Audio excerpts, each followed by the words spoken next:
Once upon a time, in a land far, far away, precisely halfway between nowhere and everywhere, there stood a great kingdom known as Ba Xing Se.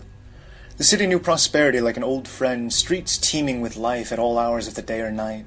Vendors hawked their wares with a honeyed ease to the bustling crowds constantly scurrying to and fro against a dazzling backdrop of hues and shades from which the city drew its name. Just as no two zebras are alike, neither then was any denizen of Ba Xing Se anything less than the boldest slice of the rainbow. Periwinkle blue floated softly against claret red, as mysterious as the dark side of the moon, soothing taupe seeming to radiate calm even as eye-watering shades of fuchsia dominated the cityscape. It was always said that a man could make anything of himself in Ba Xing Se, the city of dreams, so long as he had the courage, the patience, and the heart. After all, man's reach exceeds his imagination. And in the center stood a great castle, walls aglow with an almost feigned viridian, alternatingly dark as the changing waves of the ocean, or filled with the immutable stillness of the forbidden forest. At its very heart sat the true and righteous ruler of Ba Xing Se, King Milos, first of his name. Milos was a good king, in the sense that he had a rather charming smile and understood the importance of regular bathing. Every morning he made it a point to stand at the top of the highest tower to see how his city was prospering, and so that his subjects might draw strength from his visage, a gesture that he privately considered exceedingly thoughtful. Still, Milos knew that today was unlikely to be a good day. For whatever reason, a handful of malcontents had the audacity to claim they weren't being treated fairly, and now petitioned every day for an audience with the king.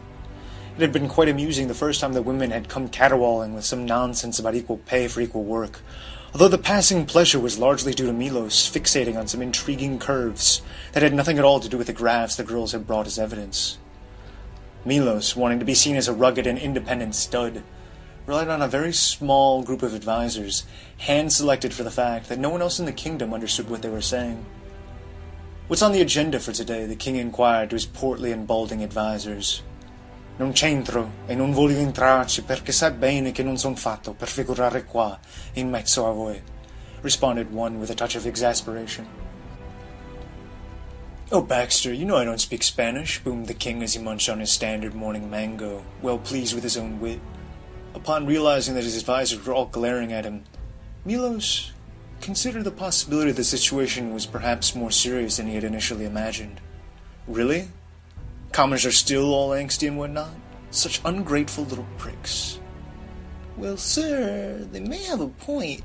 The schools are seeing fewer students every year. Most houses in District 7 have completely fallen apart. The town fountain is overrun with filth, and the dungeons are nearly completely full. Overcrowding has become a real problem. Perhaps we might relax the ban on pineapples, Your Grace? It is a victimless crime, after all, and they say the flavor can be quite relaxing." "Meh, child, please," decried the king, mango juice dribbling down his chin, eyes reddened ever so slightly. "Schools are fine.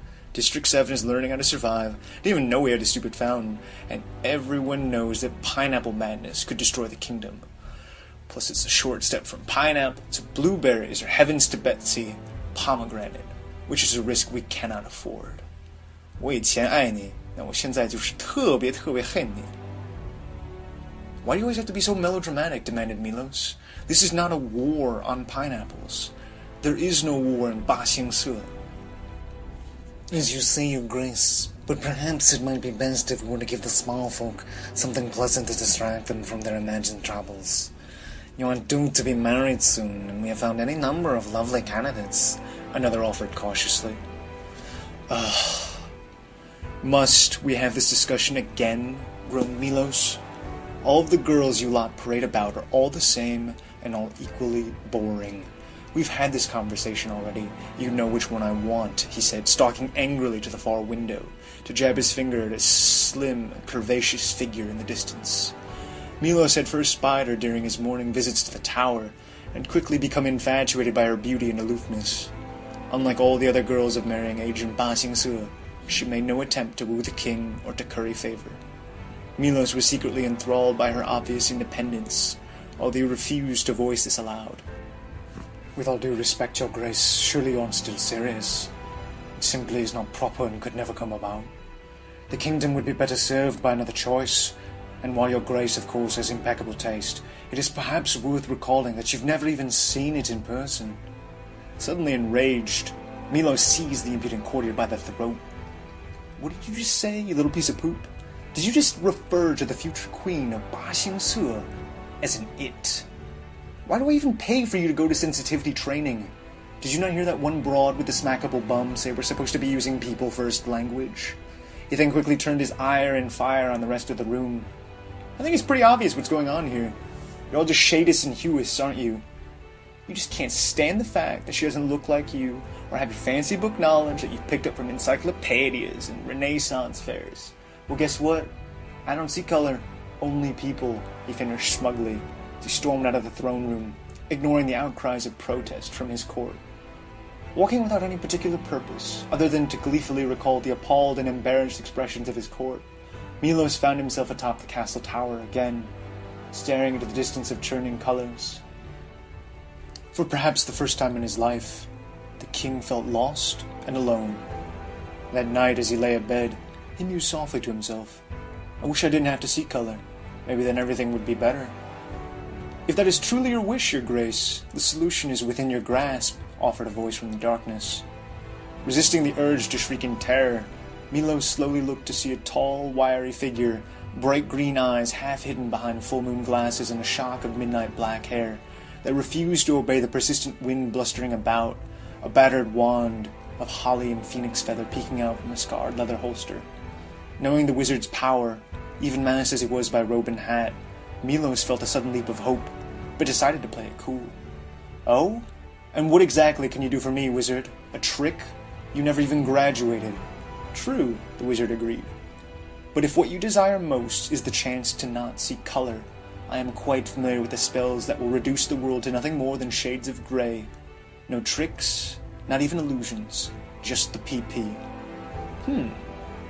As titillating as that sounds, I meant it as a bit more of a metaphor. I was trying to be kind of deep, you feel me? I just want to see the world as it truly is. I'm tired of hearing these morons complain. And what exactly is the PP? Asked the king, with a hint of longing creeping in toward the end. The premium package, your grace. A metaphor? A generous description. This too is within my power, your grace. But I must warn you that there is always a price to be paid for knowledge, and the road ahead may be more unpleasant than you imagine, responded the wizard. Upon hearing this, the king began to feel a tight knot of fear in his belly, but sought to master himself. Probably. Would you mind giving me a little pep talk, though? Just get me psyched up. I'm out of mangoes right now, and my courage is flagging a little bit. With pleasure, your grace, laughed the wizard. He suddenly clasped Milo's hands with those of his own, and stared deep into his eyes. A beat passed, and then another. The dreams we put on hold never truly dissipate, lingering on instead long after youth has slipped away into the thieving hands of time. That sad, soft tug we dismiss as passing wistfulness patiently waits, collecting drops of disappointment and discontent until wistfulness becomes regret. We are taught to learn to live with regret, conditioned to believe it is life's unavoidable price of admission. It is a price we are all too eager to pay in the moment, knowing that the bill will not come due until much, much later. We convince ourselves to value what is easy over what it is that we truly want, seduced by the whispered lie that you cannot fail if you do not try. Content to ignore it, we let it build until youth is faded, beauty has worn away, and laughter can only be found at the bottom of a glass, pain hidden away behind a mask, a tough guise. Then regret becomes our one true companion, a constant reminder of what if, how different might my life be, if only I'd had the courage to live the life I'd wanted, rather than the one I thought I was supposed to have. As their hands fell back to their sides, Milo soundlessly nodded his head up and down. In an instant, the two were transported to a cavernous room, and the king found himself lying on a great stone table. Whatever happens, do not move or close your eyes or speak. Any mistake will ruin your vision until the end of your days, warned the wizard hastily. First, I will peel the top layer of your eye away like a ripe onion. Then I will channel the heat of the sun to reshape what nature has left broken, and if that is successful, I will reforge it anew. Terrified and mute, Milos suddenly realized that his understanding of magic may have been slightly less expansive than he'd allowed himself to believe. 天大地大不如我的葫芦大. The king felt a great weight fall upon his eyes, as though a giant had mistaken them for grapes and commenced smushing them between its fingers. In an instant, the frenetic mass of colors that he had taken for granted began to fade away, lines blurring into fog until it seemed that all that was and would be existed in a world of gray. 曲项向天歌，白毛浮绿水，谁知盘中餐? Abruptly, the gray was replaced by a swirling vortex of fire, and it felt as though he were staring directly into the center of the sun. Deafening crackling filled the room, and even in his panic, Milos could not miss the pungent, acrid scent of his eyes burning. But still, he did not stir. 知己知彼，百战不殆. Through it all, there had been no pain, but now Milos felt the burrowing claws of 1,000 gerbils dance across his eyes, and he somehow knew that the end had finally arrived. What followed after was mostly a blur, and when the wizard brushed off payment by laughing that Milos had already paid, the king was too disoriented to think anything of it. Of course I've kept my word. When you next wake, you will see the world as it truly is, the wizard laughed. But that had nothing to do with messing with your eyes, dear boy. I just took color from you because I think you're an ass. Good night, sweet prince. Besos. The next morning, Milos woke far later than normal.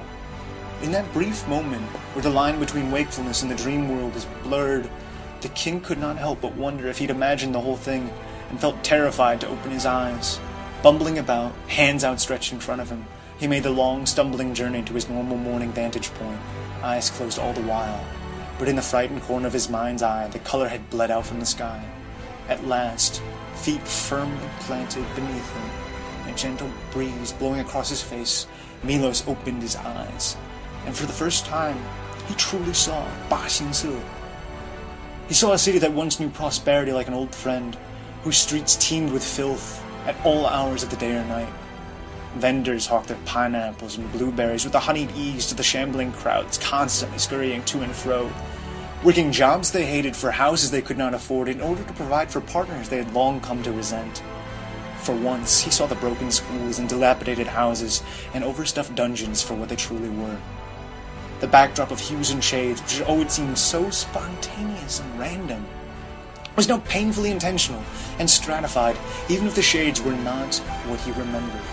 A city of dreams, perhaps, but only for a select few. Milos could sense the miasma of fear and anger, which the city had been marinating in for years, but above all, he could feel the resignation to this reality in his bones. Feeling overwhelmed and confused, Milos realized that the only person he wanted to see right now was not in the castle.